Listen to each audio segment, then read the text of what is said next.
أعوذ بالله من الشيطان الرجيم. بسم الله الرحمن الرحيم.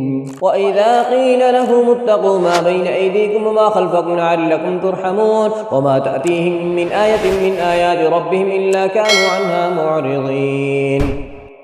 وإذا قيل لهم أنفقوا مما رزقكم الله قال الذين كفروا للذين آمنوا أنطعم من لو يشاء الله أطعمه إن أنتم إلا في ضلال مبين. ويقولون متى هذا الوعد إن كنتم صادقين ما ينظرون إلا صيحة واحدة تأخذهم وهم يخصمون فلا يستطيعون توصية ولا إلى أهلهم يرجعون. ونفخ في الصور فإذا هم من أجداث إلى ربهم ينصلون. قالوا يا ويلنا من بعثنا من مرقدنا هذا ما وعد الرحمن وصدق المرسلون إن كانت إلا صيحة واحدة فإذا هم جميع لدينا محضرون. فاليوم لا تظلم نفس شيئا ولا تجزون إلا ما كنتم تعملون. إن أصحاب الجنة اليوم في شغل فاكهون هم وأزواجهم في ظلال على الأرائك متكئون لهم فيها فاكهة ولهم ما يدعون سلام قولا من رب رحيم. وامتازوا اليوم أيها المجرمون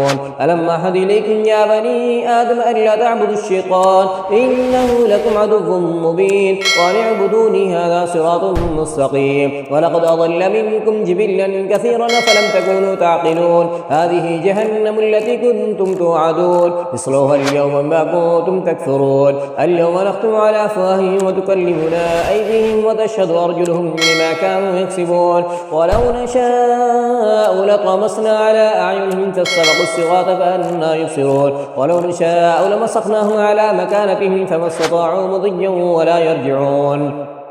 ومن نعمره ننكسه في الخلق أفلا يعقلون. وما علمناه الشعر وما ينبغي له إن هو إلا ذكر وقرآن مبين لينذر من كان حيا ويحق القول على الكافرين. أولم يروا أنا خلقنا لهم مما عملت أيدينا أنعاما فهم لها مالكون وذللنا لهم فمنها ركوبهم ومنها يأكلون ولهم فيها منافع ومشارب أفلا يشكرون. واتخذوا من دون الله آلهة لعلهم ينصرون لا يستطيعون نصرهم وهم لهم جند محضرون. فلا يحزنك قولهم إنا نعلم ما يسرون ما يعلنون. أولم يرى الإنسان أنا خلقناه من نطفة فإذا هو خصيم مبين. وضرب لنا مثلا ونسي خلقه قال من يحيي العظام وهي رميم قل يحييها الذي أنشأها أول مرة وهو بكل خلق عليم. الذي جعل لكم من الشجر الأخضر نارا فإذا أنتم منه توقدون. أوليس الذي خلق السماوات والأرض بقادر على أن يخلق مثلهم بلى وهو الخلاق العليم. إنما أمره إذا أراد شيئا أن يقول له كن فيكون. فسبحان الذي بيده ملكوت كل شيء وإليه ترجعون.